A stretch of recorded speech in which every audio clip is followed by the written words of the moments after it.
Clase 28 del curso Química 3 para estudiantes de Química de hoy 21 de septiembre del 2021.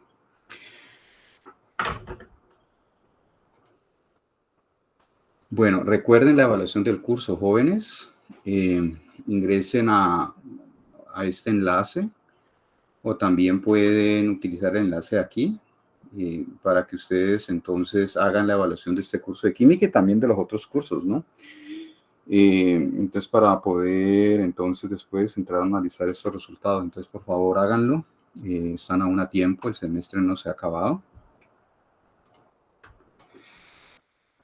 Examen parcial 3, fecha jueves 7 de octubre, es decir, de este jueves que viene en 15 días.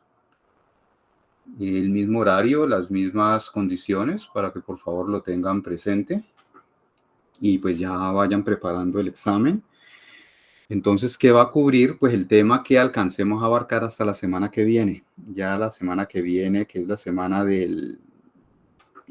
pues hasta el 30 de septiembre, que es cuando se acaba el mes.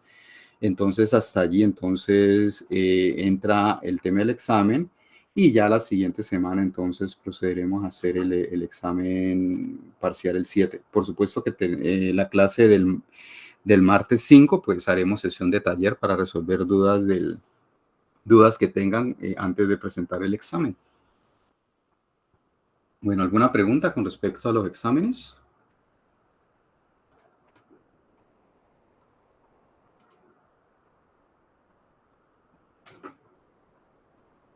Recuerden que después de este examen 3, pues también viene la última evaluación con carácter de opcional, ¿no?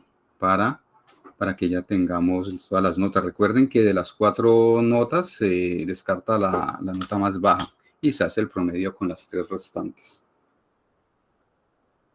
Bueno, entonces estamos en el capítulo 3, átomos multielectrónicos. Estamos trabajando el átomo de helio que vamos a terminar hoy y ya hoy iniciamos con átomos de más de 2 electrones. Lo último que vimos en la clase pasada fueron los términos atómicos del átomo de helio. Veamos cómo se construían, ¿sí? Esto se le llama también símbolos de los términos, ¿no?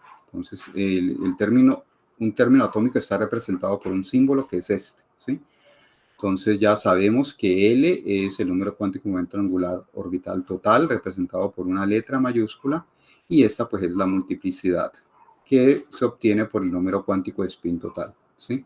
Para el estado fundamental del átomo de helio, el símbolo del término es 1s, ¿sí? O el término es 1 como multiplicidad y s como la letra que representa al número cuántico momento angular total igual a 0.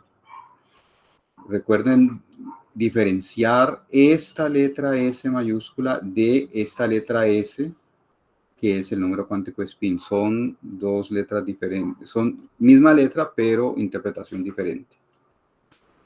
Bueno, entonces también clasificamos las funciones del estado excitado 1s1, 2s1, ¿sí? Como singulete o como triplete. Le asignamos el término singulete a esta y al resto hacen parte de un triplete. Y también les mostré, pues solamente los dije, pero ustedes ya lo hacen, la configuración del estado excitado 1s1, 2p1. Tenemos que, de hecho eso está en el taller, tenemos que, esos son los símbolos de los términos y vamos a tener 3 singuletes y 9 tripletes allí, ¿sí? También les dije que se percataran, confirmaran que efectivamente son 9 tripletes y 3 singuletes. Hoy los veremos de manera más específica. Veremos que efectivamente esa es la cantidad es la cantidad de estados que van a aparecer, ¿no? Bueno, entonces después lo que nosotros hicimos fue utilizamos un método llamado teoría de perturbaciones para calcular las energías de todos estos términos y posteriormente de los niveles, ¿no?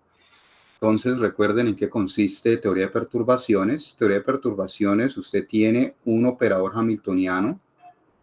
El operador hamiltoniano de su sistema usted lo divide en dos. Un operador hamiltoniano que se llama no perturbado, que tiene solución exacta o que usted conoce la solución, ¿sí? Y otro término que se le llama término perturbativo, ¿sí? Que es el que va a entrar en últimas cuando usted resuelve, cuando usted utiliza este método, o es el que va a entrar entonces a corregir, por ejemplo, la energía, ¿sí? Entonces, y dependiendo de qué orden usted haga la corrección, entonces va a tener correcciones de primer orden, de segundo orden, de tercer orden y así sucesivamente. Por lo general aquí pues vamos a tratar, son correcciones de primer orden, ¿sí? Donde entonces cuando usted utiliza el término perturbativo y hace este valor esperado, escrito de esta manera, usted puede hacer una corrección a la energía que le da el operador hamiltoniano no perturbado, ¿sí? Para obtener una energía que va a ser más cercana al valor exacto, ¿sí? Entonces simplemente tú suma el término de corrección de primer orden, que recuerden es este, ¿no? Este ya lo discutimos nosotros en qué consistía. De hecho, les dejé a ustedes en el taller un problema para que ustedes utilizaran teoría de perturbaciones para la partícula en una caja cuyo fondo ya no es plano, sino que es levemente inclinado. Aplicamos entonces teoría de perturbaciones al átomo de helio y veíamos que la corrección de primer orden nos daba un valor de la energía del estado fundamental de menos 2.75 Hartz, que comparada con el valor experimental o el valor más preciso o el valor más preciso obtenido por métodos variacionales, pues veamos que pues, está siempre alejado, ¿no? Sin embargo, uno puede hacer correcciones de más órdenes, por ejemplo, el segundo orden, ¿sí? Donde a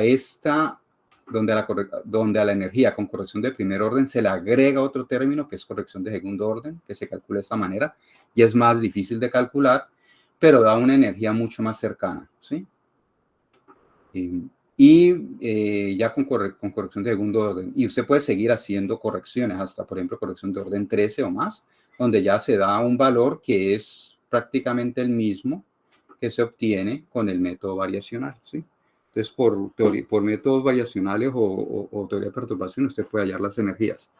Lo que yo les decía es que en la práctica se combinan ambos, ¿sí? Ahorita, bueno, no, posiblemente esa clase no.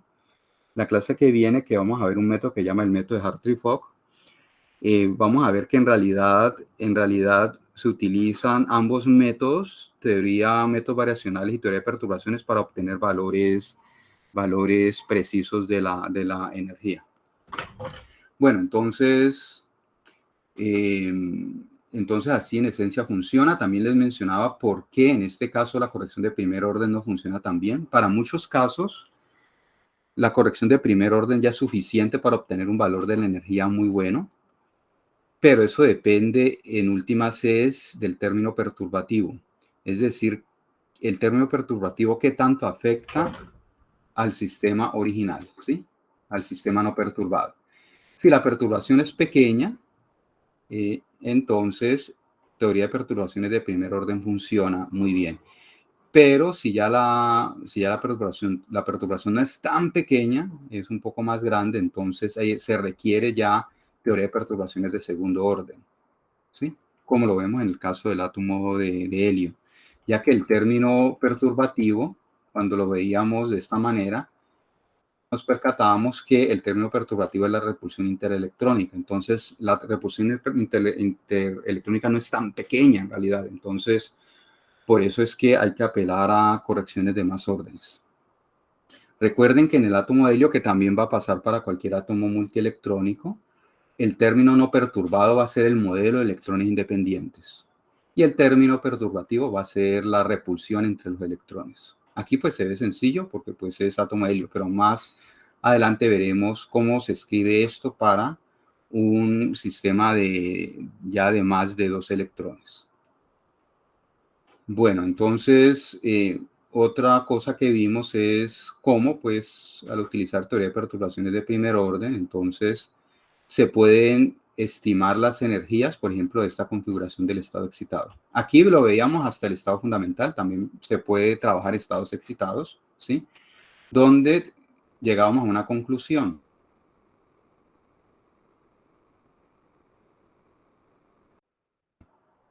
Tanto para la configuración, los tripletes son más estables que los singuletes, ¿sí? Y eso pues lo justificamos, ¿no? Veíamos que para poder justificar ese resultado, bueno, primero estamos interesados en ver cómo se comparaban las energías de la configuración 1s2s con 1s2p, y cuando analizamos la integral de Coulomb, que aparece aquí, la integral de Coulomb, recuerden que es una integral que tiene interpretación física clásica, ¿sí? Básicamente es la interacción de un electrón con la carga de otro electrón. De hecho, aquí creo que cometí un error. Vamos a ver. Veo algo aquí. Ah, no, esta es la parte de intercambio. Sí, aquí, así, sí, no, está bien, está bien. Entonces, ¿qué es la interacción de una carga con la otra? Es ley de Coulomb, donde cada carga está representada por una densidad de carga, ya que el electrón está deslocalizado en el espacio, ¿sí? Entonces, y eso pues tiene interpretación clásica, como les decía. Entonces, cuando uno tiene en cuenta esa interacción entre las dos densidades de carga por medio de la ley de Coulomb, entonces se observa que la energía de los estados 1s2s van a ser menores que la del 1s2p, ¿sí? Y explicábamos por qué, ¿no? Eso tiene que ver, hay que tener en cuenta la penetración de qué tan penetrantes son los orbitales atómicos, ¿no?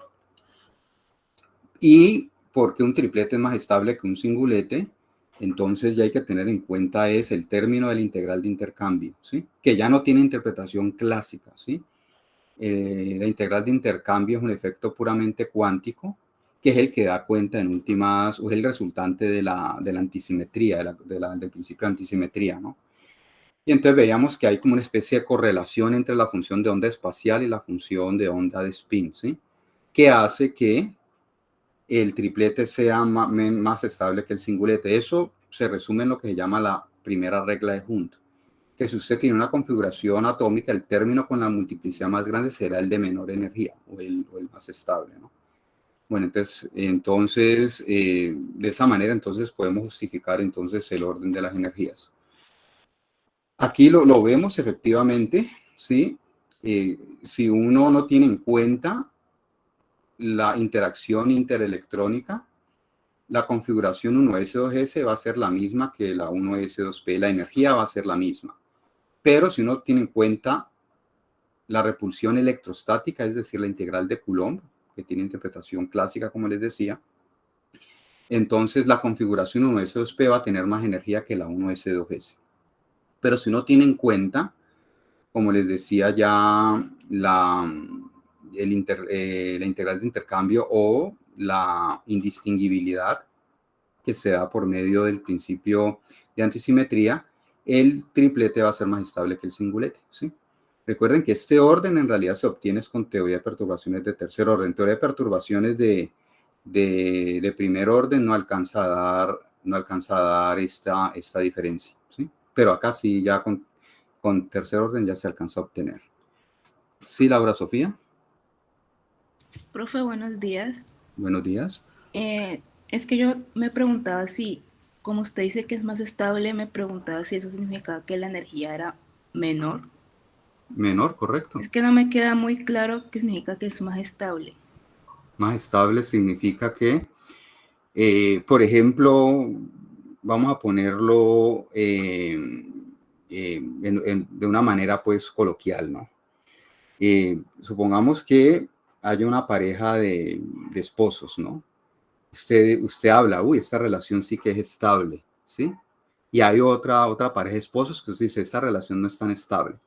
¿Qué significa que la relación sea estable en ese sentido? Significa que no importa las perturbaciones que haya en el exterior o, entre comillas, las tentaciones, ¿sí?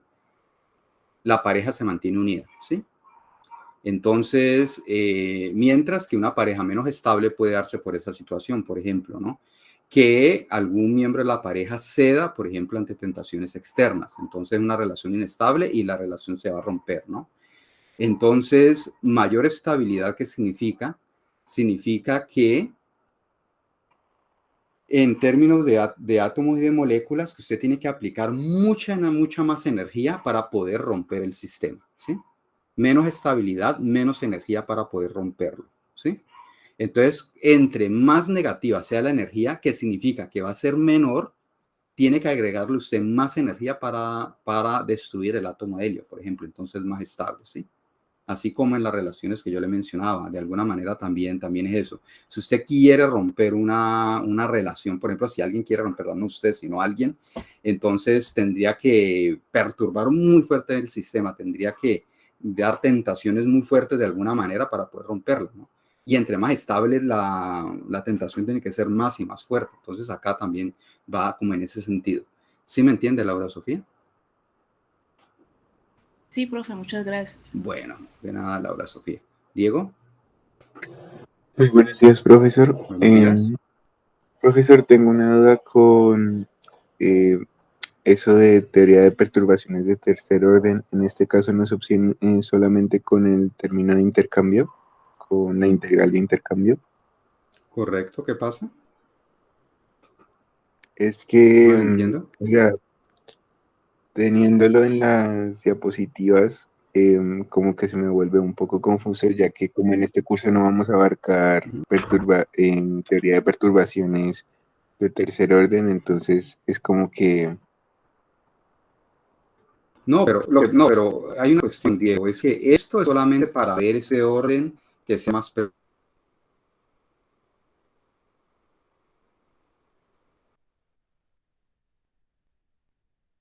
profesor, no le escucho.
Buenos días, jóvenes, ¿me están viendo? Sí, profesor, ya lo escucho, pero no está Es que presentando. hubo un corte de internet aquí en la casa. Últimamente estaba haciendo eso. Entonces, pues ya me reconecté con datos. Bueno, entonces, como le mencionaba, teoría de perturbaciones de primer orden ya le da este resultado por medio de las integrales de Coulomb y de intercambio, ¿sí? Entonces, usted no necesita ir más allá de teoría de perturbaciones de primer orden para explicar esto, ¿sí? Lo que pasa es que si usted quiere dar cuenta, perdón, no estoy compartiendo pantalla, ¿verdad que me salí?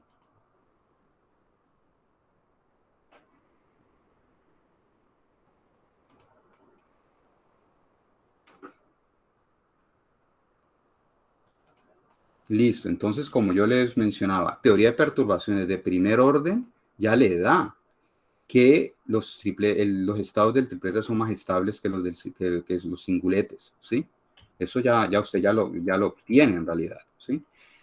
No es necesario ir más allá, pero si usted quiere tener valores más precisos de la energía, ¿sí? Sí necesita ir a teoría de perturbaciones de más orden, ¿sí? Pero la interpretación usted ya la tiene, que es lo importante. Esto ya es un resultado, digámoslo así, de interés para obtener resultados más precisos, pero no en términos de interpretación. En términos de interpretación con teoría de perturbaciones de primer orden ya es suficiente. No sé si me hago entender, Diego. Sí, profesor, muchas gracias. Bueno, bien, bueno, de nada. Bueno, entonces, ¿alguna otra pregunta?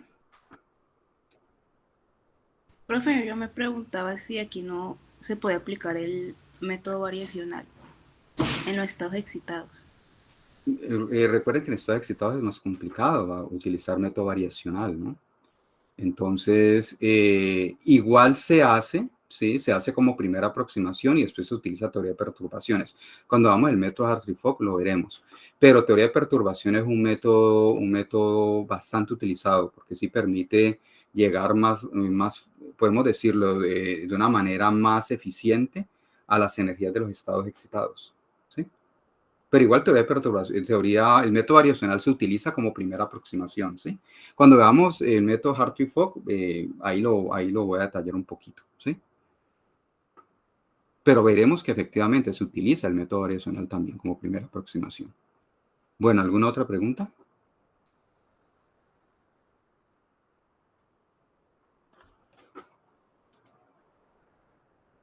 Bueno, entonces ahora vamos a hablar de los espectros de emisión del átomo de helio.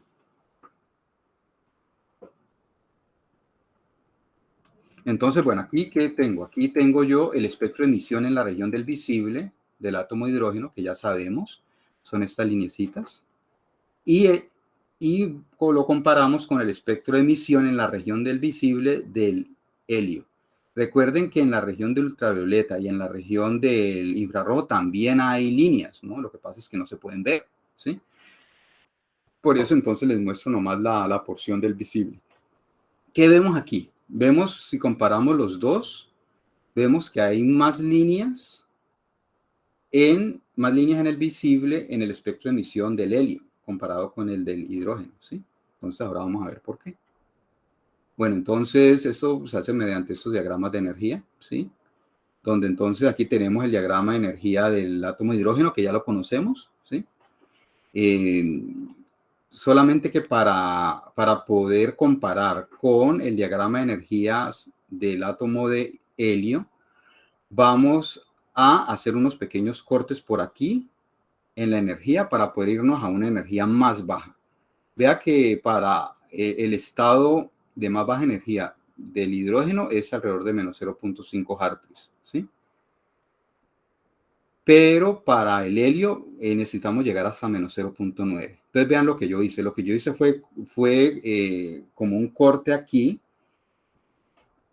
que lo represento por medio de estas líneas quebradas, en las que entonces hago como un salto de rango. Vean, llego hasta menos 0.2 y salto hasta la región del menos 0.5 y después salto hasta la región del menos 0.9. No lo hago así continuo, porque se imaginan, si aquí vamos a menos 0.5, menos 0.9 sería casi el doble de esta distancia de aquí para acá. Entonces sería por acá bien abajo. Por eso hago estos cortes y me queda de esta manera, ¿no? Nomás me concentro en los rangos de interés. ¿Eso lo entienden, jóvenes? ¿Sí están entendiendo hasta este momento? ¿Esto?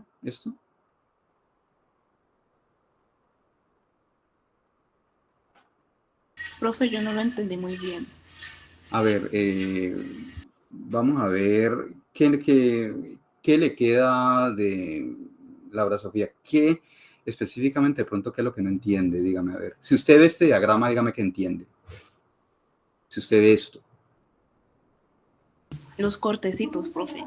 Estos cortes. ¿Qué no entiende estos cortes? ¿Usted para esto qué significa para usted? Esto. A ver si logro capturar qué es lo que no está entendiendo. Estamos claros que este primer rango seguro va de 0 a menos 0.2 de manera continua. Sí, señor. Y después cuando usted ve este corte y llega a menos 0.5, ¿usted qué entiende aquí? Como que un salto. Hubo un salto. Muy bien, Laura Sofía. Esa es la respuesta, hubo un salto. Es como si usted tuviese una foto. Supongamos que usted tuviese una foto de algún objeto largo, por ejemplo, continuo, ¿sí? Desde un extremo al otro, pero usted llega usted llega y divide esa foto en 3 pedazos, por ejemplo, 3 pedazos, quita el de la mitad y acerca los de los extremos, ¿sí?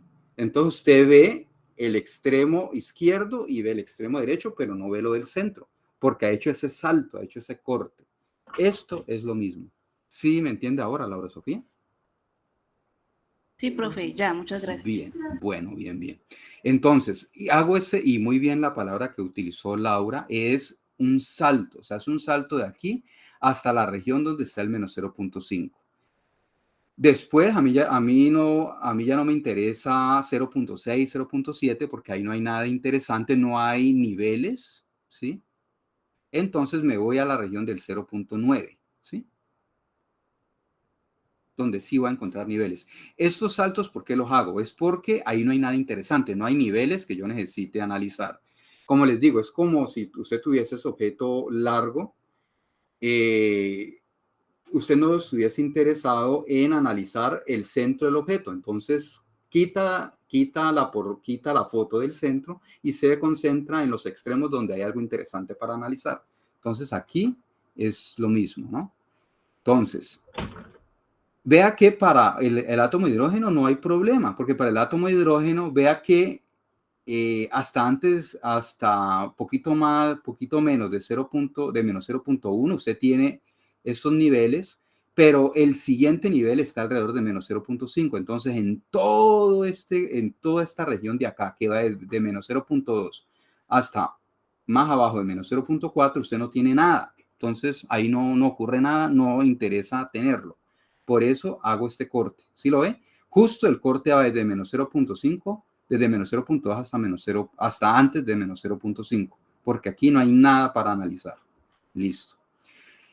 Y también hago lo mismo, un corte desde menos 0.5, después de menos 0.5 más abajo hasta menos 0.9, porque ahí tampoco hay nada para analizar, pero sí va a haber algo en menos 0.9.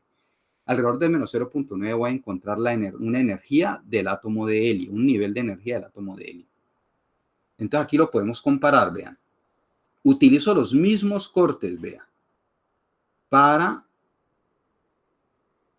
la escala de energía del átomo de helio. Es el primer corte que va justo en esta posición, que salta de menos 0.2 a alrededor de menos 0.5, y el segundo corte que salta desde alrededor de menos 0.5 a menos 0.9. ¿Por qué? Porque aquí está el nivel del estado fundamental, ¿sí? Tenemos el nivel de energía más bajo, lo tenemos acá, ¿sí? Entonces ahora podemos comparar estos dos. Vean aquí tenemos los diferentes, en realidad no son en realidad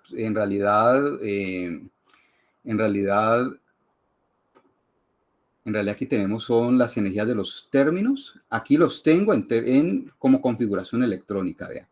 1s, 2s, 2p para el átomo de hidrógeno, para el átomo de helio 1s2, 1s1, 2s1, 1s1, 2p1, 1s1, 2s1, ¿sí ven? Nosotros habíamos analizado 1s1, 2s1 y 1s1, 2p1, ¿sí? Pero ¿por qué los separo? ¿Por qué separo estas energías de estas? Porque va a separar los tripletes de los singuletes. Yo sé que aquí hay tripletes y aquí hay tripletes y aquí hay singuletes, ¿no? Entonces, por eso lo separo. Es por conveniencia para el análisis, ¿no? Entonces, para que quede más claro, en lugar de utilizar la notación en configuración electrónica, porque la notación en configuración electrónica no me muestra la multiplicidad, hago el cambio a los términos, que sí me los muestra, ¿sí? Te vea que aquí yo tengo un singulete, acá un singulete S, un singulete P, acá tengo triplete S, triplete P, y también hago lo mismo para el hidrógeno, pues por cuestión de comparación, ¿no? Recuerden que yo les mencionaba que para el átomo de hidrógeno, en el átomo de hidrógeno, usted tiene varios dobletes, ¿sí?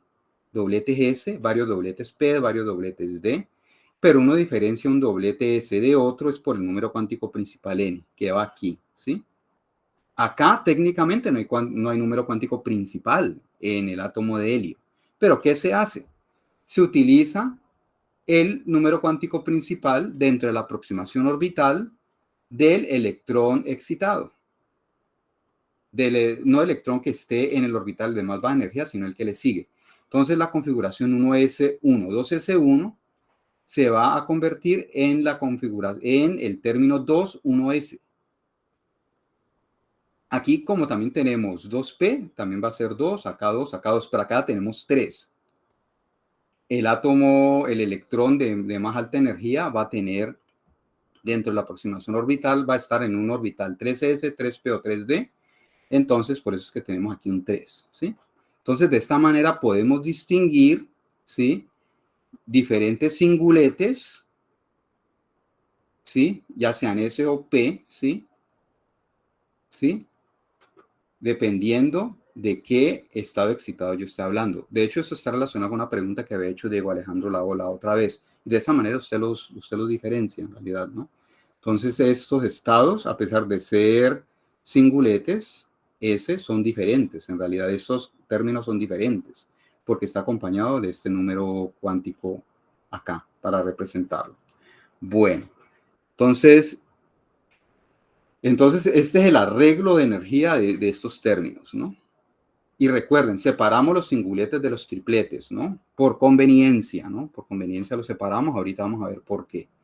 Bueno, entonces, nosotros cómo dimos cuenta del espectro de líneas del átomo de hidrógeno por medio de transiciones electrónicas entre estas lineecitas horizontales, ¿sí?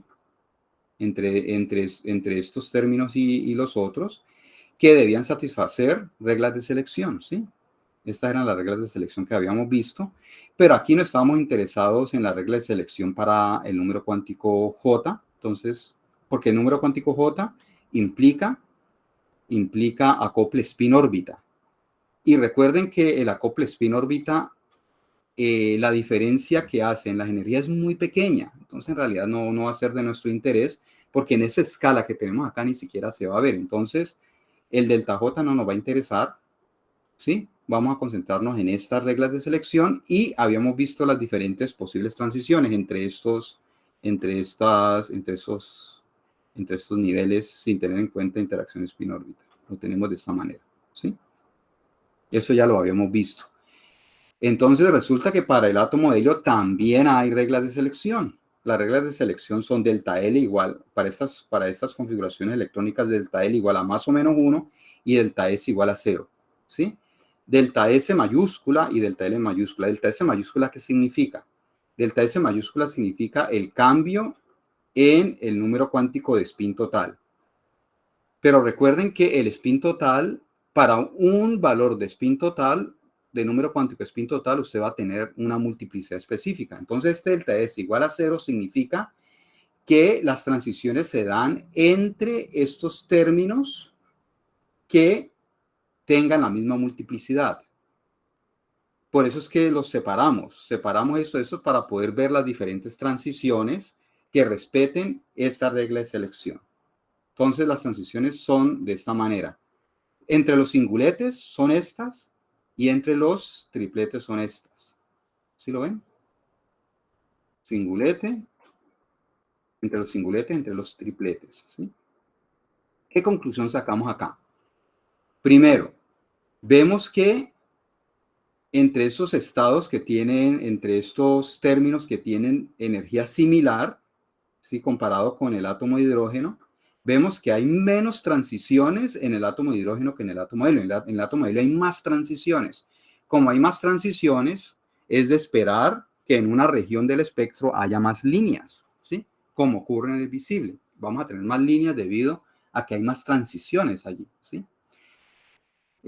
Ahora, la transición que va desde ese término a este no se puede dar por regla de selección delta es igual a 0, es decir, la transición es prohibida. Pero eso no significa que este término aquí, que está asociado con esta configuración, no exista, ¿sí? Porque alguien me preguntó eso, que por qué estamos hablando de la configuración excitada 1S1, 2S1, si no se podía alcanzar desde aquí. Efectivamente que no se puede alcanzar desde el estado fundamental, pero es que usted alcanza este estado excitado con esta configuración, no desde aquí. Usted los alcanza, son desde estados más excitados. Vean que de estados más excitados usted puede alcanzar el estado 1S, 2S. ¿Sí? Usted lo puede alcanzar. No tiene ningún inconveniente. Ángela, Daniela, ¿qué pregunta tiene? Profe, es que no entendí muy bien lo del delta S para hacer las transiciones. Delta S igual a 0, ¿qué significa, Ángela, Daniela? Para usted, ¿qué significa eso?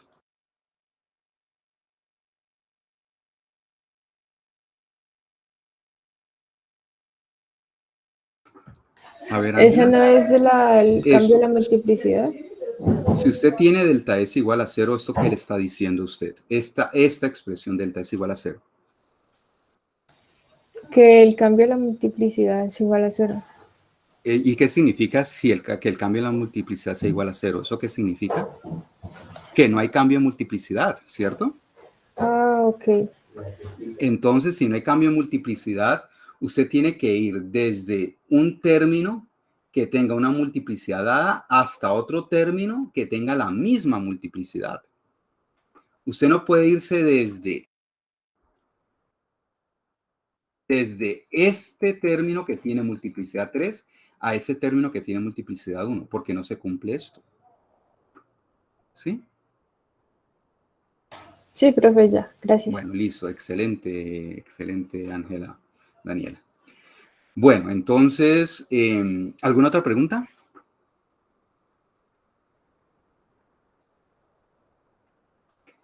Sebastián. Profe, yo tengo una duda respecto a la notación, pero ahí al principio de por qué se escribe helio más el electrón. El electrón. Ah, no, lo que pasa es que es para poder comparar, ¿sí? Estas energías con estas, ¿sí? Aquí, si usted tiene el hidrógeno, usted le ha arrancado un electrón, ¿cierto?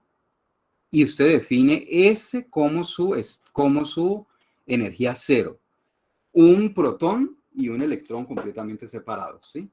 Entonces, en el helio, usted, para poderlo comparar, usted no va a comparar con la energía de los dos electrones arrancados, porque va a ser una energía mucho más arriba, ¿sí? Entonces la comparación va a ser muy complicada. Entonces usted trata de buscar como un mismo punto de referencia. El punto de referencia que es cuando usted arranca un electrón. Entonces al hidrógeno le arrancó un electrón y al helio le arrancó un electrón para quedar como helio más. Y ahí usted sí puede hacer la comparación, ¿sí? Porque si le arranca los dos electrones, ya la comparación va a ser mucho más complicada, porque usted va a tener por allá una energía con dos electrones arrancados cuando el hidrógeno no tiene dos electrones para arrancar. ¿Sí me hago entender, Sebastián? Sí, profe, queda más claro. Gracias. Sí, pero es buen punto. No, ahí lo había puesto, pero no lo había explicado, pero esa es la razón. Siempre uno tiene que buscar puntos de referencia comparables con otros sistemas, o si no, la comparación no viene al lugar. Como a algunos de ustedes les pasó en uno de los puntos del taller, ¿no? Cuando yo les dije que compararan con los valores experimentales reportados en una tabla, ¿sí? Hay que buscar el mismo punto de referencia para poder comparar los resultados. Si no, le da resultados muy diferentes y ustedes dicen, no, es que no se puede hacer la comparación. Entonces, cuando ya se le resta a los valores que ustedes obtienen la energía del estado fundamental, ya ven que se puede comparar los resultados que ustedes obtuvieron con los resultados de la tabla, ¿no? Entonces, buen punto y hay que tenerlo presente siempre. Siempre deben tener presente que tengan puntos de referencia comparables, ¿no? Para poder hacer una comparación correcta. Bueno, ¿alguna otra pregunta?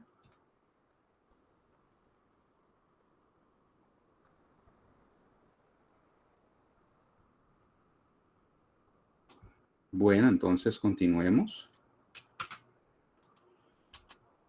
Bueno, entonces ya les mencionaba, esa es la razón por la que aquí se ven en realidad, en la región del visible se ven más líneas que en el helio que en el hidrógeno. Es por esa razón, porque hay más transiciones en realidad, ¿no? Tenemos en últimas mayor cantidad de niveles, ¿sí? En la misma región del espectro y por tanto va a haber mayor cantidad de transiciones entre ellos. Bueno. Ahora vamos a ver algo que se llama interacción spin-órbita en el átomo de helio, ¿sí? Así como en el hidrógeno, también hay interacción spin-órbita en el átomo de helio. Entonces la interacción spin-órbita se da entre los momentos angulares totales. L, que es el momento angular orbital, y S, que es el momento angular de spin, ¿sí? Y entonces esos dos momentos angulares pues dan lugar al momento angular total del átomo, que lo simbolizamos como J, ¿sí? Entonces viene lo mismo que habíamos visto en el átomo de hidrógeno. Las funciones de onda completas, ¿sí? Es decir, incluyendo el spin y todo, deben ser funciones propias de los operadores asociados con este momento angular total J, es decir, J cuadrado y J sub Z, ¿sí? En este caso para el átomo de helio, ¿sí? Entonces, ¿cómo definimos el operador J cuadrado? Primero tenemos que definir el operador J, que es que es el operador resultante de la suma vectorial de los operadores de momento angular orbital y spin totales, ¿sí? Es una suma vectorial porque estamos hablando de momento angular. Recuerden que haciendo la manipulación algebraica utilizando el producto punto o el producto escalar, yo puedo tener una expresión para el operador del momento angular J al cuadrado. Es este de acá, ¿sí? ¿Y qué resultado me da? Me da que dentro de interacción spin-órbita, las funciones de onda, solución de la SID, son funciones propias del operador J al cuadrado, ¿sí? Y los valores propios están dados en términos de un número cuántico J mayúscula, que toma valores desde el valor absoluto L menos S, donde L y S son los números cuánticos de momento angular orbital y de spin totales, hasta L más S, ¿sí? También tenemos la componente Z, que se define como la suma de los operadores de las componentes Z de los operadores de momento angular, de la componente Z de momento angular orbital y de spin total, ¿no? Lo mismo, entonces estas funciones son funciones propias de este operador y el número cuántico que resulta, el número cuántico de M sub J, que va desde menos J mayúscula hasta más J, donde J es este número cuántico acá, ¿sí? Es decir, vamos a tener 2J más 1 valores diferentes, en realidad, ¿no? Entonces, si ustedes notan, ya creo que ustedes lo vieron, el momento angular se comporta de la misma manera como el momento angular orbital del átomo de hidrógeno que vimos al inicio, ¿sí? Para átomos multielectrónicos tenemos la misma situación, solamente que hay que hacer primero sumas vectoriales para poder tener el momento angular total, ¿sí? Pero el comportamiento es el mismo en realidad. Tiene la misma estructura, las mismas ecuaciones, todo es lo mismo, ¿no? Entonces, es una ventaja porque eso permite hacer una generalización cuando se hace análisis del momento angular de un sistema atómico y o molecular. Bueno, ¿cómo vamos hasta aquí? ¿Hay alguna duda?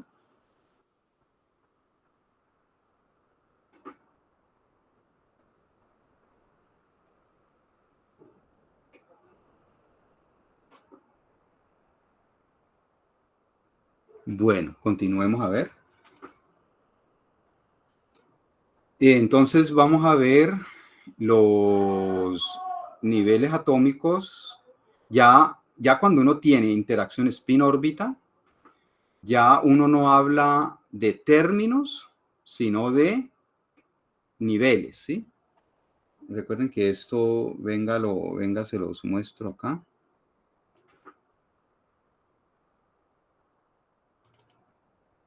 Vamos a ver.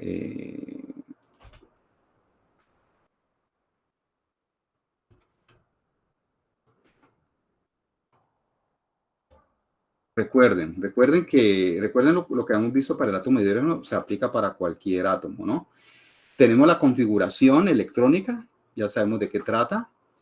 Tenemos el término, que ya lo habíamos mencionado, se representa por medio de un símbolo, ¿sí? Ese símbolo de esta manera. Tenemos los niveles cuando ya se incluyen interacciones spin-órbita. Y por último, los estados cuando se incluye el valor de m sub j, ¿no? ¿Sí? Entonces, acá estamos hablando ya de niveles, es decir, estamos hablando a esta escala de aquí, ¿no? ¿Sí? Ya término lo hemos pasado, vamos a niveles, ¿no? Entonces, ya conocemos esto S más 1 que significa, conocemos el L que significa, nos hace falta es el J.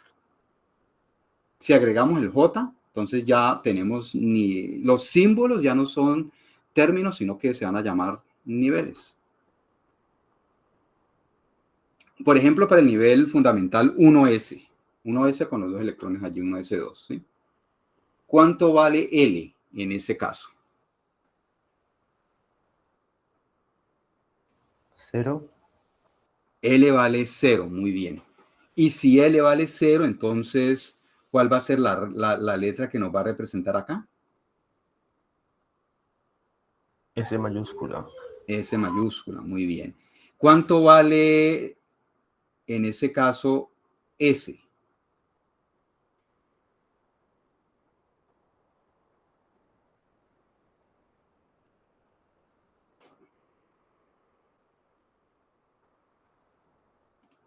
¿Cuánto vale S? O en últimas, ¿esto cuánto vale? ¿O la multiplicidad cuánto es? 1. La multiplicidad es 1, muy bien. Y si la multiplicidad es 1, ¿S cuánto vale? Vale 0, ¿sí? Perdón, vale 0, sí es cierto. Entonces tenemos L igual a 0, tenemos este símbolo de aquí. Y 2S más 1 igual a 1, S vale 0, ¿sí? Entonces, ¿cuál va a ser entonces el término? El término pues ya lo conocemos, que lo hemos visto antes, ¿no? Pero ahora vamos a hallar J. ¿Cuánto vale J en realidad aquí? ¿Sí? J, recuerde de dónde a dónde van. J va desde valor absoluto de L menos S hasta L más S. Entonces, aquí, ¿cuánto me da entonces? Va a ir desde L menos S, valor absoluto de L menos S. Es decir, desde 0 menos 0, ¿cuánto me da? 0. ¿Cierto? Hasta L más S que me da 0. ¿Cierto? Entonces, me da esta posibilidad de aquí. Y esto me va a dar este nivel, 1S sub 0. Entonces, el nivel fundamental del átomo de helio es 1S sub 0. ¿Sí me entienden, jóvenes? ¿O tienen alguna duda de cómo obtuvimos ese resultado? Profe, una pregunta. Sí, Juan Camilo. El sub-0 es por lo que es el estado fundamental S. Es que pues en el libro dice que cuando son orbitales o electrones tipo S tienen momentum angular 0, algo así. Correcto, momento angular 0. Acá lo tenemos, mírenlo. Pero recuerde que este J es la suma es una suma entre el número cuántico momento angular orbital y el de spin. También necesita usted el de spin también, ¿sí? Para hacer, recuerden que los números van desde L, valor absoluto L menos S, hasta L más S de a 1 en 1, ¿sí? Pero cuando yo hago esta suma, eso me da L menos S me da 0, L más S me da 0. Entonces nomás hay un solo valor de J. Por tanto, el nivel fundamental es uno solo, 1S sub 0. ¿Sí, Juan Camilo? Sí, ¿O qué señor. pregunta tiene? Sí, ya está claro. Muchas gracias. Bueno, bien, excelente. A ver, vamos a ver si les quedó claro. El nivel excitado, niveles excitados van a ser varios, de 1S1 a 2S1, ¿sí? Si ustedes recuerdan, bueno, aquí primero, el valor de L, ¿cuál va a ser? Aquí.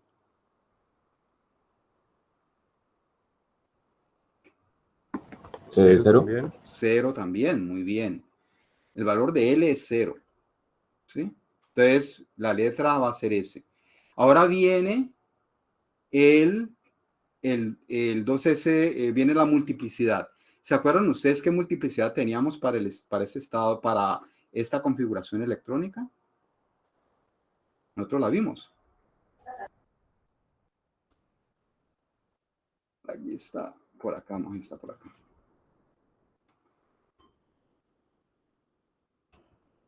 ¿Sería 3? Sería 1 y 3. Mire, tenemos una multiplicidad de 1 y una multiplicidad de 3. Tenemos esas dos posibilidades ahora, ¿sí? No es solamente un singulete como en el caso del estado fundamental. Entonces tenemos que 2S más 1 puede dar 1 o 3. Cuando da 1, el número cuántico spin total S vale 0 y cuando da 3, este número vale 1. Es decir, el número cuántico spin total puede ser o 0 o 1. ¿Sí? ¿Sí me entienden, jóvenes? Sí, profe. Ahora, entonces, vamos a ver cuáles son los posibles valores de J. Para hallar los posibles valores de J, necesitamos hacer la combinación. Primero, con L igual a 0 y S igual a 0. ¿Cuántos valores de J obtengo cuando hago la combinación con L igual a 0 y S igual a 0? ¿Cuántos valores de J obtengo? Tengo uno solo, porque es el mismo caso que vimos anteriormente. ¿Sí?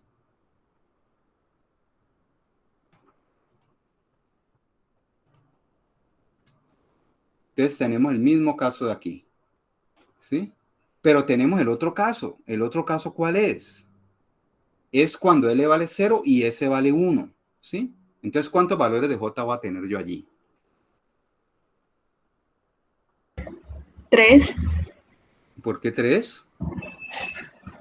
Pues yo A diría ver, no, pero no, eso no es cuestión de opinión, jóvenes, es cuestión de hacer el análisis. L vale 0 y S vale 1. Haga el análisis. Entonces, si L vale 0 y S vale 1, va desde el valor absoluto de 0 menos 1. ¿Cuánto Sí. le da 0 menos 1? Menos 1, profe. O sea, yo diría que El valor absoluto, el valor absoluto. Ah, 1, Recuerde 1, que el 1. valor 1. Sí, ¿Y sí, cuánto sí. le da L más S? 1. 1. Entonces va de 1 a 1. Entonces, ¿cuántos valores tiene? Si va de 1 a 1, ¿cuántos valores tiene?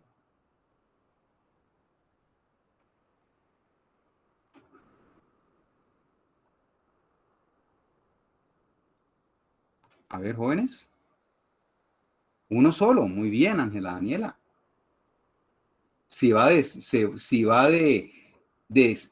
1 a 1, solamente un solo valor. Entonces va a ser un triplete de ese 1. Recuerden que J nunca puede tomar valores negativos, muchachos. Los que toma valor, porque J está relacionado es con la magnitud del momento angular, ¿sí? La magnitud del momento angular al cuadrado. Entonces nunca puede tomar valores negativos. Mientras que M sub J sí, que es otro cantar. Aquí no estamos hablando de M sub J aún, ¿no? Entonces va desde 1 a 1, entonces un solo valor. Entonces tenemos que para este estado excitado, 1S1, 2S1, tenemos el primer nivel, un nivel que va a ser 1S sub 0 y un segundo nivel 3S sub 1. ¿Sí? ¿Sí entienden, jóvenes? ¿O sí, Jessica, le quedó claro? Sí, profe. Sí, sí. Bueno, bien. ¿Y algún otro estudiante? ¿Sí? ¿O tienen alguna duda?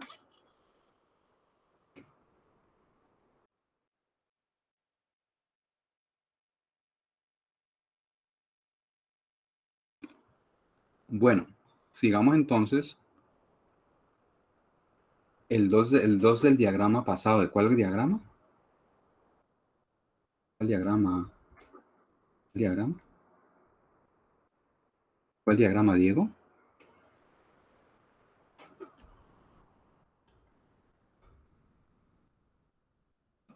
¿Cuál 2? No veo. ¿Este 2 usted se refiere? No, pero recuerde que este 2 es una cuestión de notación por conveniencia, ¿no?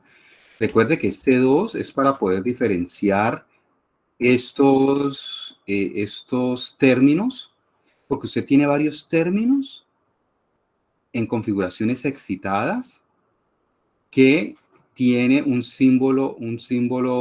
término 1S o un término 1P o un término 1D, ¿sí? Entonces, para poder diferenciarlos, se le asigna el número n del número cuántico principal dentro de la aproximación orbital asociado con el número cuántico n del electrón con mayor energía. En este caso sería O2 o 3, ¿sí? ¿Sí, Diego? ¿Le quedó claro? Bueno, bien.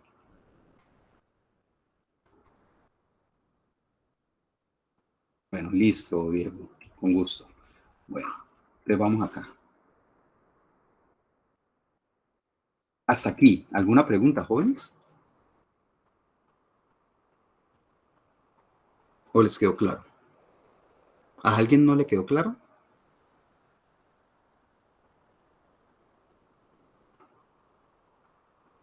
Bueno, continuemos. Ahora sigue trabaja en esta configuración a ver qué obtiene. Les voy a dar ahí unos minuticos. Trabaja en esta y deben obtener los niveles de esta configuración. Repitiendo lo mismo que vimos acá.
A ver, jóvenes. ¿Ya lo hicieron o necesitan más tiempo?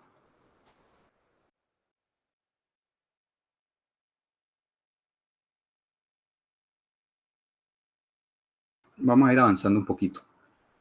L, ¿cuánto vale el número cuántico L? ¿Cuánto vale para esta configuración?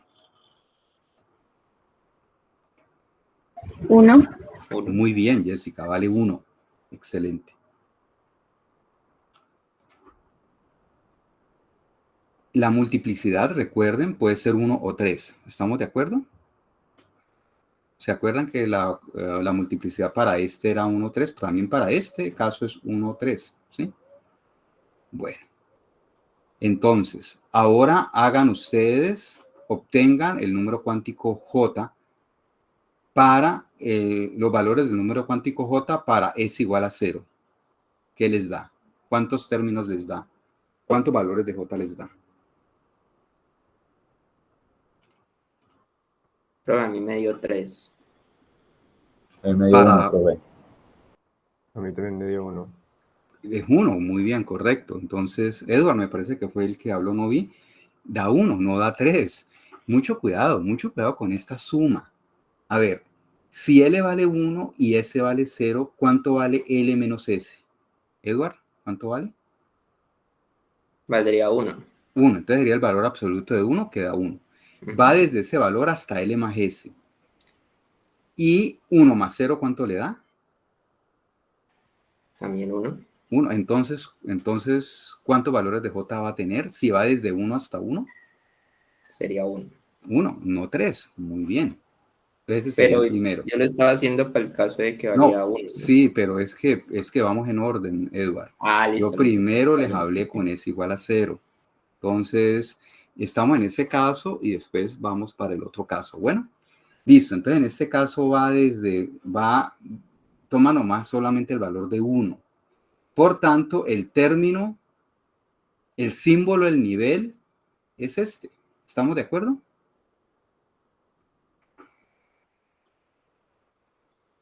Bueno, ahora sí, Edward. Bueno, entonces ahora, muy bien, Edward, dice que le dio 3. Para el caso es igual a 1. Entonces va desde valor absoluto de L menos S. L vale 1 y S vale 1. L menos S, ¿cuánto da ahí? 1 menos 1 da 0. Valor absoluto de 0, 0. Hasta L más S, es decir, 1 más 1. 1 más 1 va a 2. Entonces va desde 0 a 2. Y como va desde 0 a 2, entonces los números tienen que ser 0, 1 y 2, porque recuerden que van de 1 en 1. Y ahí sí estamos de acuerdo, Edward, son 3. ¿Sí? Entonces, ¿cuál sería el símbolo de ese nivel?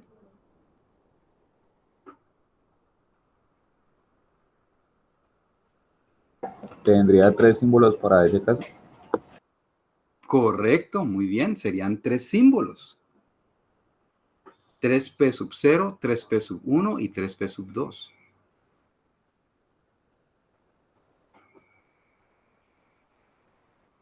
¿Sí? Entonces tenemos acá este y este. Bueno, ya lo vimos, ya lo tenemos. Venga a ver una cosa que me hizo falta acá. Ahora ya trabajamos los niveles. Ahora vienen los estados. Para trabajar los estados debemos tener en cuenta el valor de m sub j. Cada nivel tiene 2j más 1 estados, ¿no? Y cada estado se representa con este símbolo, donde se le agrega el m sub j acá, ¿no? Entonces, vamos a verlo mediante esta tablita acá. Uy, aquí me fue este 1, pero bueno, ahorita lo vemos. Entonces, vamos a trabajarlo con la configuración 1s2p, ¿sí? Dentro de la aproximación de electrones independientes, el modelo de electrones independientes, tenemos esta energía, ¿sí? Recuerden que este H super 0 es el operador hamiltoniano dentro del modelo de electrones independientes. Ahora incluyamos la interacción electrostática, ¿sí? Es decir, la interacción interelectrónica, ¿sí? Entonces vemos que para esta configuración tenemos los dos términos, 1p y 3p, ¿sí? Ahora incluyamos interacción spin-órbita, ¿sí? Entonces vemos que estos términos se desdoblan. El término 3p se desdobla en 3 niveles. 3p sub 0, 3p sub 1 y 3p sub 2. Y el término p no se desdobla, se mantiene así, ¿sí? Ahora queremos ver los estados. Si tenemos el átomo de hidrógeno, el átomo de helio no perturbado por ningún campo externo, llegamos hasta los niveles. No podemos diferenciar los estados.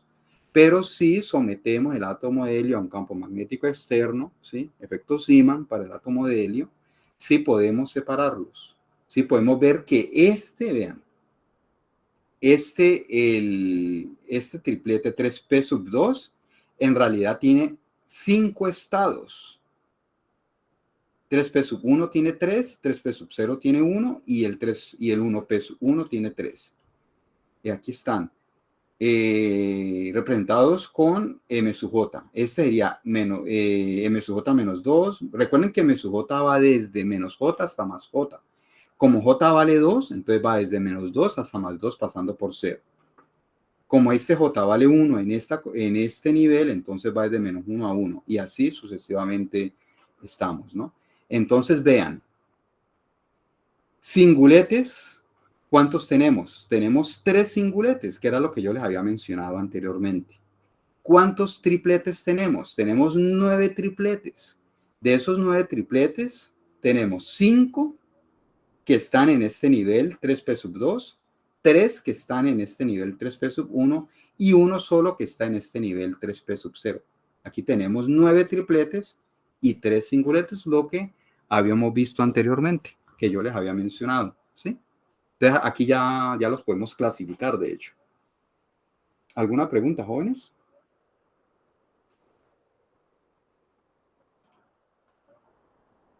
Eduard. Profe, yo cómo, o sea, cómo me doy cuenta en qué orden van los, digamos, los tres niveles de los tripletes. O sea, porque va el de más baja energía Ah, es bueno, sí. P2, P1 y C. Sí, hay unas reglas, se llaman las reglas de Hund, que a uno le permite predecir ese orden, ¿sí? Aunque no siempre se cumple, ¿no? Es decir, para estados fundamentales funcionan muy bien, de hecho. Ya para estados excitados no siempre funciona bien. Y ya las veremos más adelante. Veremos entonces esas reglas de Hund que nos va a permitir entonces predecir esos órdenes. Diego. Profesor, entonces, el método, pues, por medio de las perturbaciones, solo nos daría cuenta de la segunda sección de la tabla, que es la de los términos, ¿no? Él le da cuenta, de todo, lo que pasa es que le da cuenta de todo esto, en realidad. Lo que pasa es que ya cuando usted tiene interacción spin-orbita, ¿se acuerda usted del átomo de hidrógeno, Diego? Que cuando Sí, utilizamos profesor. interacción spin-órbita, nosotros utilizamos teoría de perturbaciones y nos dio hasta los niveles. ¿Se acuerda que ahí había una fórmula ya de energía que dependía de varios números cuánticos? Entonces, teoría de perturbaciones le da también este orden, ¿no? Todo depende de lo que usted, de los términos que usted utilice en su operador hamiltoniano. Pero usted puede incluir interacción spin-órbita. Y ya O interacción sea, spin-órbita va a ser parte, de hecho, de la perturbación también, ¿sí? Entonces, la perturbación no solamente va a ser la interacción interelectrónica, sino también el acople spin-órbita. Está dentro de esa perturbación, ¿sí? si no recuerdo mal, en el operador hamiltoniano agregamos lo que venía siendo el momentum El total, ¿no? acople. L.S, ¿se acuerda? Que era porque aparece el término de spin órbita, ¿se acuerda que hay un término que es el producto escalar entre L y S? Va a aparecer allí, correcto, en el operador hamiltoniano. Pero hace parte de la perturbación, se incluye como perturbación, es decir, el H', que es el de la perturbación, no solamente va a contener este término, sino que también va a contener esto, ¿sí? Sí, profesor, lo que quería decir era el método de, pues, las perturbaciones, como tal, el que vimos la clase pasada, el de primer orden, solamente nos Sí, daría correcto. cuenta de los términos. No, él da cuenta también. Lo que pasa es que usted tiene spin órbita también allí. Usted lo puede hacer. Usted puede utilizar teoría de perturbaciones con acople spin órbita, ¿sí? Entonces lo que pasa es que no necesariamente le va a dar unos niveles de energía, ¿sí? Pero no necesariamente le va a dar los órdenes, ¿sí? Es decir, el orden, por ejemplo, este orden se lo va a dar, pero cuando usted lo compara con el 1S, 2S, posiblemente se le entremezclen cuando no se entremezclan, ¿sí? Entonces, pero el orden sí se lo va a dar. Este orden también se lo va a dar teoría de perturbaciones de primer orden. Ya más órdenes le va a dar valores mucho más precisos, ¿sí? Una cosa es tener el orden y otra cosa es tener ya los valores precisos. Usted puede tener un orden correcto, una tendencia correcta, pero no necesariamente los valores sean muy precisos, pero va a tener la tendencia correcta, ¿sí? Ya, pero entonces teoría de perturbaciones más el término, pues, con la interacción spin-órbita. No es más teoría de perturbaciones donde el término perturbativo va a ser estos dos, ¿sí? Ok, ¿Sí? La perturbación ya va a ya. ser esto. No va a ser solamente eso, sino que va a ser esto también, ¿sí? La Ok, perturbación es profesor. este y este. Sí, sí, me entiende, Diego. Pero sigue siendo el Sí, mismo método señor, de teoría de gracias. perturbaciones. Bueno, bien. Y recuerden, si ya quieren ustedes obtener ya valores más precisos, ya hay que apelar a teoría de perturbaciones con más correcciones. Pero igual el término perturbativo sería la suma de estos dos, para ese caso, ¿no? Bueno, ¿alguna otra pregunta, jóvenes? Eduard. Profe, yo lo de los dos estados que nos da esas configuraciones de excitada, yo lo hice con las flechitas de la manera pictórica. ¿Eso también se puede ver de esa forma? No, lo que pasa es que la cosa es mucho más complicada.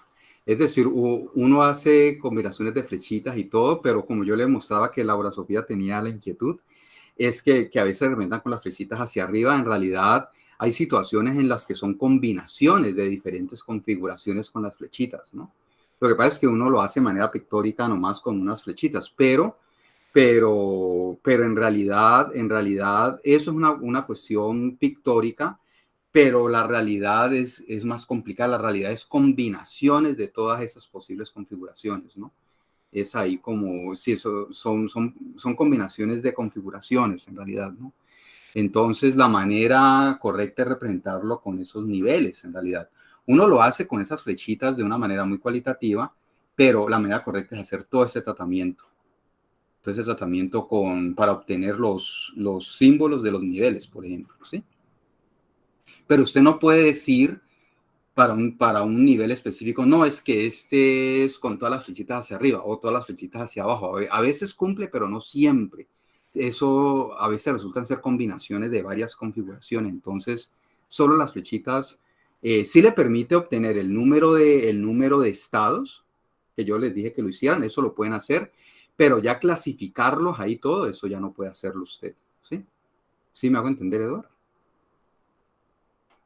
Sí, señor. Bueno, Gracias. bien. Entonces vean todo lo que hicieron esas flechitas. Esas flechitas es una simplificación enorme de en realidad todo lo que hay involucrado allí, ¿no?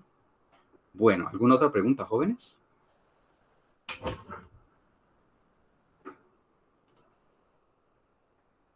Sigamos. Ahora ya vamos al tema de átomos con más de 2 electrones, ¿no? Vean todo el camino que hemos recorrido, ¿no?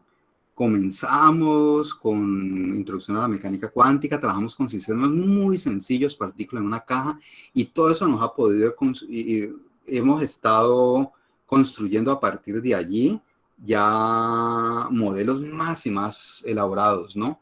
Ya pudimos trabajar el átomo de hidrógeno, podemos trabajar el átomo de helio, ahora vamos a ver átomos con más electrones, ¿no? No solamente el átomo de helio, ¿no? Pero todo se va basando en lo que estamos viendo, ¿no? Todo se va construyendo a partir de allí. Es como armar un edificio, ¿no? Uno comienza con los cimientos, con la base, con el primer piso, con el segundo piso, y todo se va apoyando en lo que se ha construido anteriormente. Entonces, lo mismo va a pasar con átomos con más de 2 electrones, ¿no? Entonces, ¿cuál es el siguiente átomo de más de 2 electrones? El átomo que sigue uno después del átomo de helio. Pues el átomo de litio, que tiene 3 electrones, ¿no? Entonces, supongamos que tenemos el isótopo más abundante, que es el litio 7. Recuerden que en esta representación, acá, entonces estamos incluyendo tanto el número de protones como de neutrones. Entonces, este isótopo tiene 3 protones y 4 neutrones. Todos los isótopos de litio, pues son los dos más abundantes, pues tienen 3 protones y uno tiene 3 neutrones, el otro tiene 4. Tenemos entonces el núcleo, que nos va a interesar en realidad. El núcleo es la carga, es decir, el número de protones. Número de neutrones a este nivel no nos interesa, ¿sí? Y 3 electrones alrededor, si estamos hablando del litio neutro, ¿no? Del átomo neutro, ¿no? Entonces tenemos el electrón 1, el electrón 2 y el electrón 3 por acá, por ejemplo, ¿no? Bueno, entonces, vamos a construir el operador hamiltoniano electrónico del átomo de litio. Que recuerden, primero, el término energía cinética, ¿sí? Entonces, ¿cuál va a ser el término energía cinética? Va a ser el término, la suma de las energías, de los operadores de energía cinética de cada electrón, del electrón 1, el electrón 2 y el electrón 3. Recuerden que estamos suponiendo que el núcleo está en el origen de coordenadas, ¿no? Entonces no estamos teniendo en cuenta el movimiento del núcleo, ¿sí? Entonces el operador de energía cinética se construye así, te lo tenemos así. Recuerden que esto es en unidades atómicas, ¿no? No es ahí obvio todas esas constantes porque no son de interés en unidades atómicas. Entonces ya tenemos que este es el operador de energía cinética del átomo de helio, la suma de estos operadores de energía cinética para cada electrón. Después, ¿qué viene? Viene el término de interacción núcleo con electrón 1, con electrón 2 y con electrón 3, que es este, ¿sí? que son las interacciones de Coulomb, núcleo electrón 1, núcleo electrón 2 y núcleo electrón 3. Recuerden que aquí aparece el Z, por eso aparece el número 3, porque ya tenemos que la carga del núcleo es 3, ¿no? En unidades atómicas recuerden que se omite la carga elemental E, por eso es que no aparece aquí, nomás aparece el número 3, ¿no? ¿Y qué más hace falta, además de aquí?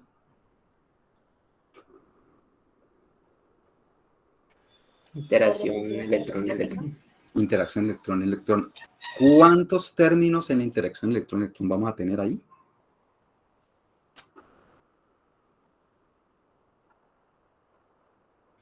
En el operador de energía cinética tenemos 3 términos. En la interacción de Coulomb núcleo-electrón tenemos 3. ¿Cuántos vamos a tener en el que sigue? ¿Cuántos términos? 3 también. 3. Porque va a ser la interacción entre esos 3 electrones. Y como la interacción en la ley de Coulomb es a pares, entonces va a ser interacción del electrón 1 con el electrón 2. Del electrón 1 con el electrón 3 y electrón 2 con el electrón 3. ¿Qué depende de la distancia entre ellos? Vean, R12 es la distancia entre el electrón 1 y el electrón 2. R13 es la distancia entre el electrón 1 y el electrón 3. Y R23 es la distancia entre el electrón 2 y el electrón 3. ¿Sí? Entonces tenemos también 3 términos. Entonces ya nuestro operador hamiltoniano empieza a ser un poco más grande, ¿no? Teníamos el átomo, un átomo hidrogenoide que tenía nomás 2 términos. Operador de energía cinética y el operador de energía potencial, que es el potencial de Coulomb. En el átomo de helio teníamos 2 términos para el operador de energía cinética. Teníamos 2 términos acá y teníamos un solo término en interacción electrón-electrón, ¿sí? Entonces teníamos 2, 4, 5 términos. Ahora tenemos 3 y 3, 9 términos, ¿sí? El número de términos va aumentando, ¿sí? Bueno, entonces, ¿qué es lo que se hace? Lo mismo que hicimos para el átomo de helio, ¿sí? Es juntar esta interacción Coulomb, de Coulomb núcleo-electrón, asociarlo con cada operador de energía cinética, ¿sí? Lo cual nos muestra que cuando lo reorganizamos de esta manera, que el operador hamiltoniano del átomo de litio se va a poder escribir como la suma de operadores hamiltonianos de átomos hidrogenoides con Z igual a 3, ¿sí? Es decir, del tipo litio 2 más, ¿no? ¿Sí? Y tenemos el término de repulsión interelectrónica, ¿sí? Que aquí se sigue manteniendo, ¿no? Entonces, de manera simplificada lo escribimos así. Y recuerden que hasta aquí, sin tener en cuenta la repulsión interelectrónica, estamos dentro del modelo de electrones independientes que tiene solución exacta, ¿sí? Pero ese término es el que impide la solución exacta y por eso tenemos que apelar a método variacional y teoría de perturbaciones, ¿no? Entonces, todo ese término de aquí, modelo de electrones independientes, ya sabemos que va a ser el H super 0 y la repulsión interelectrónica que tiene 3 términos, ¿sí? Esos términos de acá, pues va a ser el término perturbativo, ¿sí? Sin tener en cuenta spin órbita, ¿no? Recuerden que spin órbita, la corrección es pequeña, ¿no? Igual aparece, pero es pequeña, ¿no? Entonces, si uno quiere un estimado no tan preciso, hasta aquí es suficiente, ¿no? Bueno, entonces ya tenemos entonces nuestro operador del átomo de litio, operador hamiltoniano, que se expresa de esta manera, ¿sí? La exit electrónica, si yo tengo este operador hamiltoniano actuando sobre una función de onda, me va a dar la energía por la función de onda si esta función de onda es función propia del operador hamiltoniano, y esta función de onda pues va a depender, la exit me va a dar la función de onda espacial, pues va a depender de las coordenadas de los 3 electrones, es decir, va a depender de 9 coordenadas, ¿sí? 3 para el electrón 1, 3 para el electrón 2 y 3 para el electrón 3. Isabela. Profe, en la parte del modelo de electrones independientes, ¿no debería de ser 2? Ah, ¿1, sí, 2 y aquí. 3? 1, 2 y 3, tienes razón, aquí me equivoqué yo. Ok. Gracias, Isabela. Sí, eso fue un Listo. error, es un gazapo. Sí, tiene toda la razón. Voy a entonces hacer la corrección. Bueno, bien, entonces, de hecho aquí lo había escrito bien, pero acá se me pasó, ¿no? Voy a hacerlo una antes de que me olvide.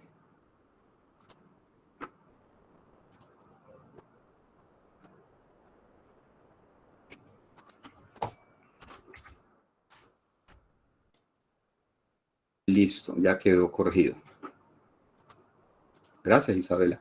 Recuerden que yo sigo bonificando ustedes siguen acumulando puntos por identificación de gazapos, ¿no?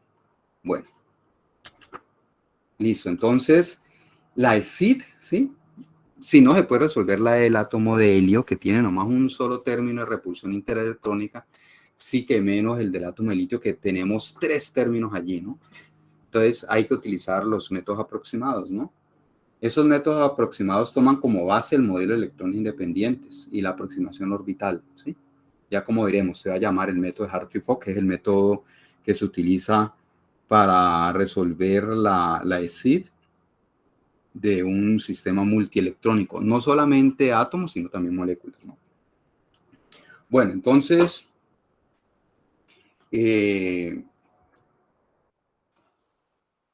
supongamos que se nos ocurre una representación pictórica del estado fundamental del litio. Supongamos que yo digo, bueno, entonces tenemos un electrón de más. Yo sé que para el estado fundamental del átomo de helio tenemos los 2 electrones, uno con spin con M(S) hacia arriba, el otro con M(S) negativo.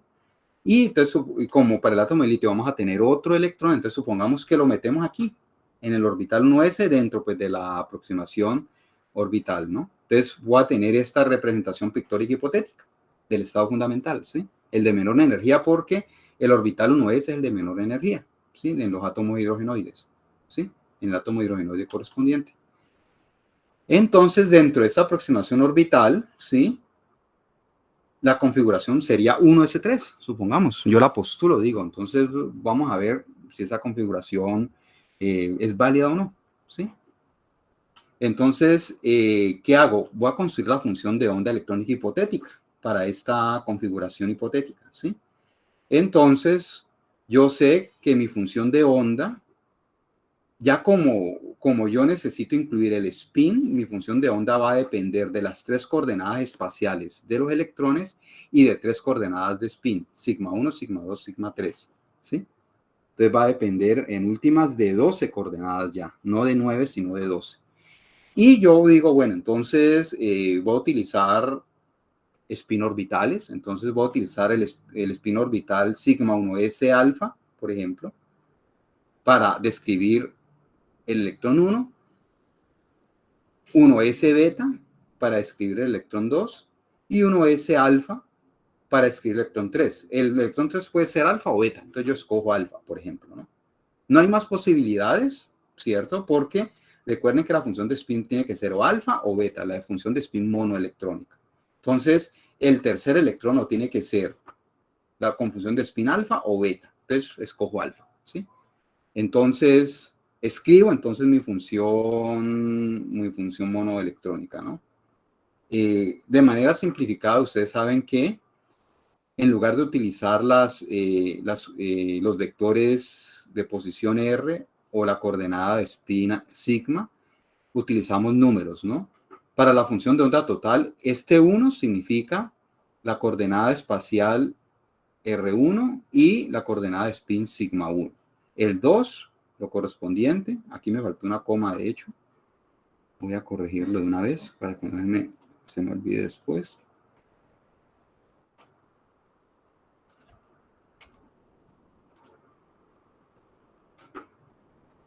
Uy, se me borró esto. A ver. Ah, verdad que esto, estamos hasta aquí. Bueno, aquí se me alteró eso, pero bueno, no hay problema. Entonces estamos hasta acá, ¿no? Entonces, ya la escribimos de esta manera, simplificada, pero esta función de onda no me va a servir. ¿Por qué? Porque la función de onda, recuerden, la función de onda electrónica total debe cumplir con el principio de antisimetría, es decir, debe ser antisimétrica. Y este producto de 3 spin-orbitales, no es ni simétrico ni antisimétrico. Luego, entonces, la función de onda escrita de esa manera no me va a servir, ¿sí? Entonces, se debe cumplir el principio de antisimetría que me dice, esta X significa que no sirve. Entonces, se debe cumplir que esta función debe ser antisimétrica ante el intercambio de 2 electrones. Por ejemplo, si yo intercambio el electrón 1 con el 2 para quedar 2, 1, la función de onda tiene que volver negativa, ¿sí? Pero no solamente si cambio 1 con 2, yo puedo intercambiar 2 con 3. O en este caso, bueno, 1, 2, 2, 1, 1, 2, puedo cambiar 1 con 3, ¿sí? 1 con 3 y tiene que ser negativo. O puede ser 2 con 3. Para darme 3, 2 tiene que ser negativo. Cualquier combinación de pares, cualquier intercambio de pares de electrones me tiene que dar la función con signo negativo. ¿Sí, Laura? Profe, la función de onda ahí no sería un 3, o sea, No le escucho, Laura, dígame. a donde está la X, creo que sería un 3 al lado. Donde está la X Al sería otro un lado. 3 al lado. 1 es 3, X un 2. Ah, sí, aquí sería un 3. Tiene toda la razón. Otro gazapo aquí. Tiene toda la razón. Vamos a corregirlo una vez antes de que se me olvide. Tiene que ser un 3 aquí. Un momentico, Laura, ya la atiendo. Ya la atiendo, que es que estoy haciendo la corrección. Aquí otra volvió a desaparecer esto. Ya quedó 3. Acá ya quedó 3. Muy bien. Dígame, Laura. Ahí se puede aplicar el operador de permutación. Claro que sí. Vea que yo lo estoy aplicando. Usted lo puede aplicar. Sino que es que no sabría, o sea, si yo aplico el operador de permutación ahí en esa función de onda, darían varias posibilidades, es que no sabía cómo. Pero es que recuerde que el operador de permutación cambia la posición de un par de electrones. Entonces, usted tiene que aplicar el operador de permutación intercambiando la posición de los electrones 1 y 2, por ejemplo, o de los electrones 1 y 3, o de 2 y 3. Y si usted, dependiendo de cuál usted haga, le tiene que dar este resultado. Por eso es que estoy poniendo esto acá abajo, ¿sí? ¿Sí me entiende? Sí, profe, muchas gracias. Sí, De no nada, me acordaba de sí. eso. Pero recuerde que actúa sobre un par de electrones, no sobre los 3 electrones al mismo tiempo. Entonces acá usted tiene que utilizar 3 operadores de intercambio. Uno para los electrones 1, 2, otro para el electrón 1, 3 y el otro para los electrones 2, 3. Bueno, pero es buen punto, ese punto hay que tenerlo muy presente, ¿no? Porque a veces algunos estudiantes se confunden y creen que el operador de permutación de intercambio es intercambiando la posición de todos los electrones al mismo tiempo. No, solamente de un par de ellos. Y usted escoge cuáles son, ¿sí? Bueno, ¿alguna otra pregunta, jóvenes?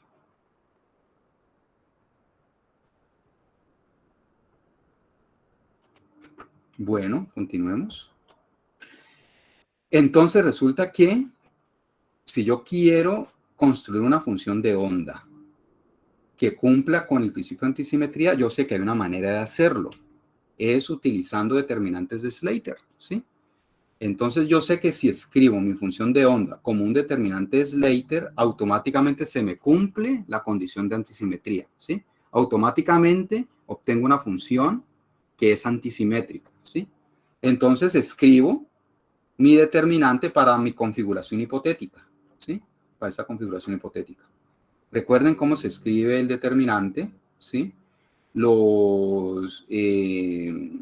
Cada columna, cuando cambio de columna, cambio de electrón. Cuando cambio de fila, cambio de spin orbital, ¿sí? Entonces vean, la primera fila tiene el mismo spin orbital. Φ1s alfa. La segunda fila, el spin orbital Φ1s beta. Y la tercera, Φ1s alfa.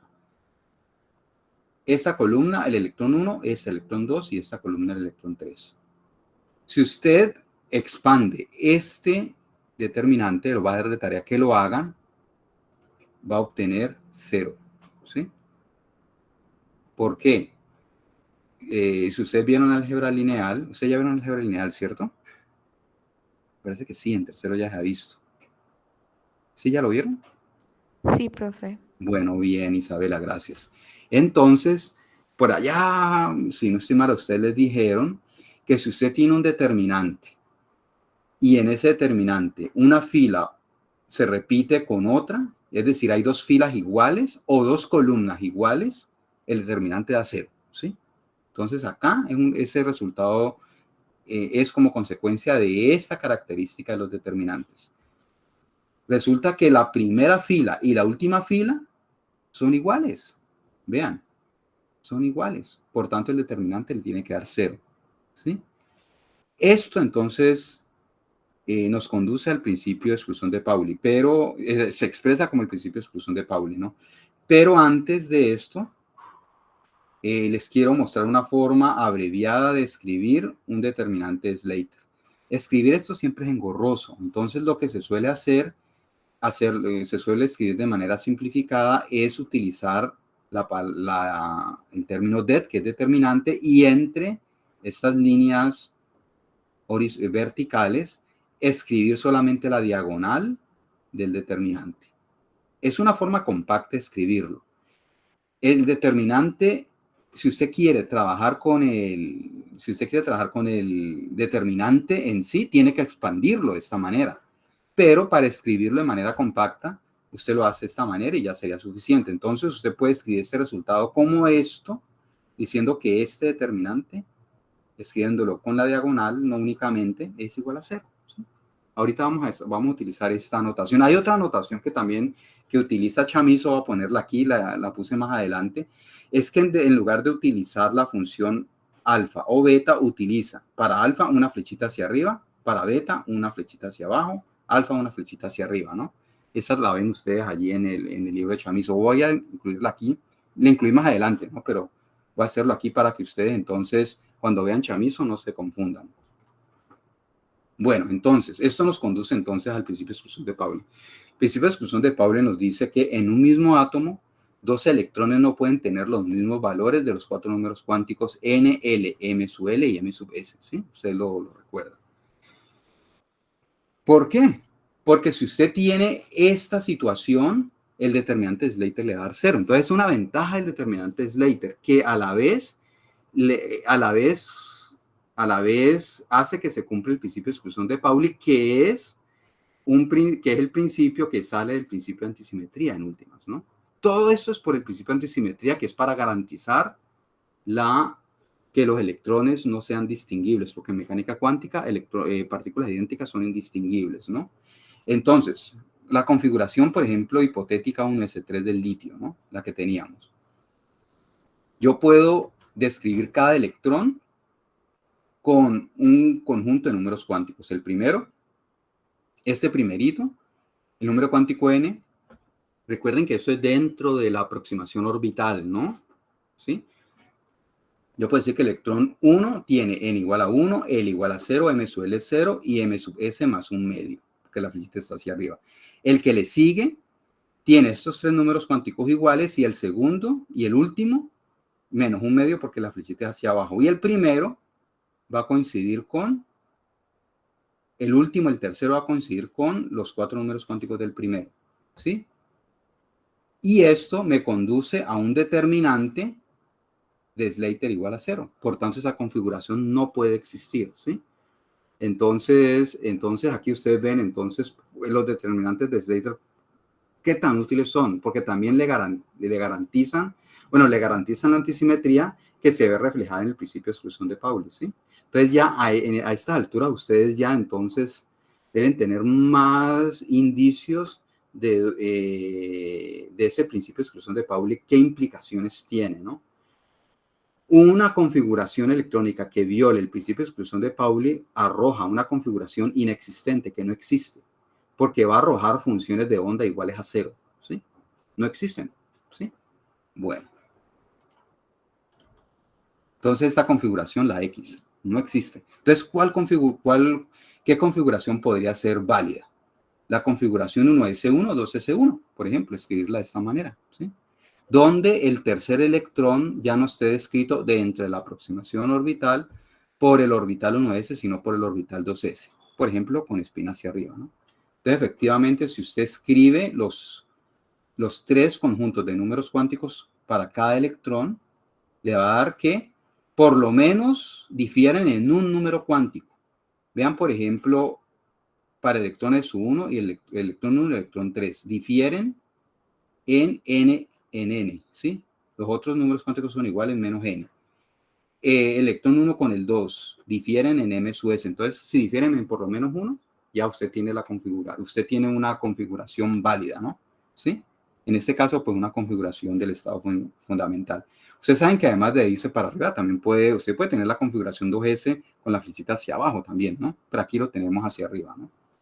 Bueno, entonces esta configuración sí va a ser válida porque cuando usted escriba el determinante Slater, le va a dar, dentro de la aproximación orbital, ya saben, le va a dar un determinante diferente de 0, ¿sí? Escrito en notación corta, sería esto, recuerden, es la diagonal la que usted escribe, ¿no? ¿Sí? Le va a dar diferente de 0. ¿Cómo vamos hasta aquí? Ve, profe, yo tengo una pregunta. Sí, dígame. Mire que usted escribió 1S con el índice 1, ¿no debería ser 2? Porque pues se encerrarían ¿En los dos dónde? electrones. ¿En dónde? ¿En dónde? No veo. Arriba Igual de a 2. no, ¿Aquí? Sí, ahí es el de 1 sí, es tiene toda la razón. Sí, ese es un error mío. Y ahí le doy la razón a usted. Vea que me estoy equivocando mucho. Aquí tiene que ser 1S2. Muy bien. Excelente. Ya hice la corrección. Sí. Sí, no, el error fue mío. Entonces, tiene toda la razón. Ahí me equivoqué yo. ¿Sí? Entonces debe ser 1S2, 2S1. Lo que está diciendo Sebastián, ¿no? ¿Sí? Entonces debe ser de esa manera, ¿no? Listo. Entonces sí tiene toda la razón. Ahí me equivoqué yo. Bueno. Ángela, Daniela. Profe, yo tengo una pregunta con el determinante. A ver, dígame.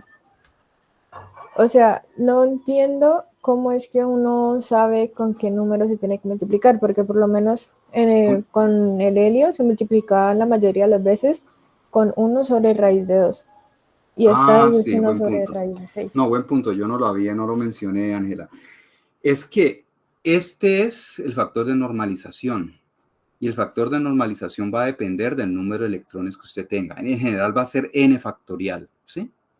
Entonces, como tiene 3 electrones acá, n vale 3. 3 factoriales, 6, ¿sí? Eso lo iba a mostrar ahorita cuando muestre la notación general, ¿no? Pero es por eso, porque es n factorial y es el factor de normalización que debe aparecer para garantizar que esta función esté normalizada. ¿Sí, Ángela? Sí, profe. Bueno, entonces, ¿alguna otra pregunta? Profe, creo que en la anterior diapositiva también tenías un error y no que se me olvidó decir. A ver, ¿cuál?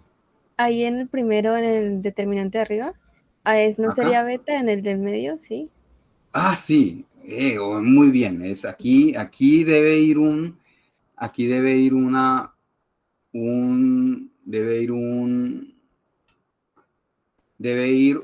alfa beta acá, si tiene toda la razón. Aquí me equivoqué yo.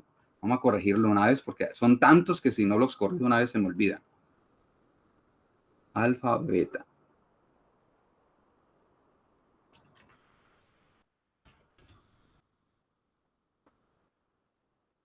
Eso, aquí apareció ya.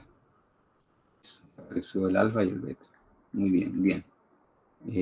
Gracias, jóvenes, por la identificación de gazapos. Eso es de mucha utilidad para mí. Bueno, entonces, ya vimos que esta configuración va a dar un determinante Slater diferente de 0, ¿no?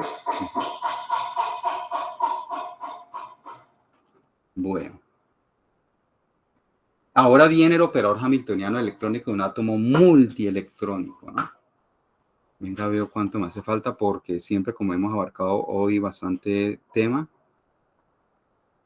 No, dejemos hasta aquí más bien porque siempre hemos abarcado bastante información. Entonces ya quiero que más bien todo esto ya lo asimilen y la próxima clase entonces Continuamos con átomos ya multielectrónicos. Vamos a construir operador hamiltoniano de átomo multielectrónico y vamos a hablar de cómo se construyen las funciones de onda, ¿sí? Por medio de determinantes de Slater, por supuesto. Entonces ya, y después de ese tema, ya terminamos con el tema del método de Hartree-Fock para poder justificar lo que se llama el modelo de capas de los átomos. ¿Ustedes han escuchado hablar del modelo de capas de los átomos?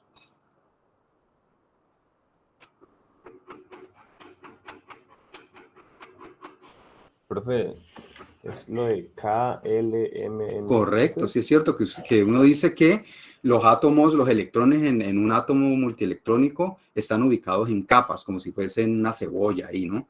Entonces uno habla de la capa interna o la capa más externa, que es la capa de valencia. Ustedes han oído hablar de la capa de valencia de un átomo, ¿no? ¿Cierto?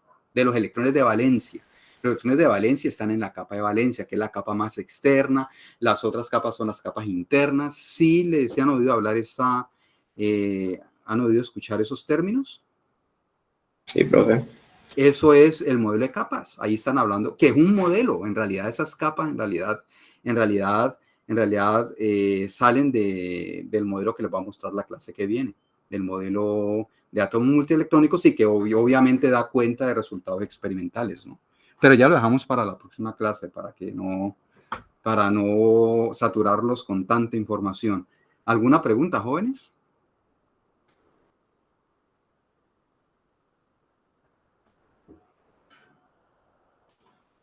Bueno, voy a tener la grabación. Dígame, Natalia, antes de tener la grabación. Ahorita, al final de la clase, ¿me regala unos minuticos? Ah, bueno, con gusto le regalo unos minutos. Voy a tener la grabación.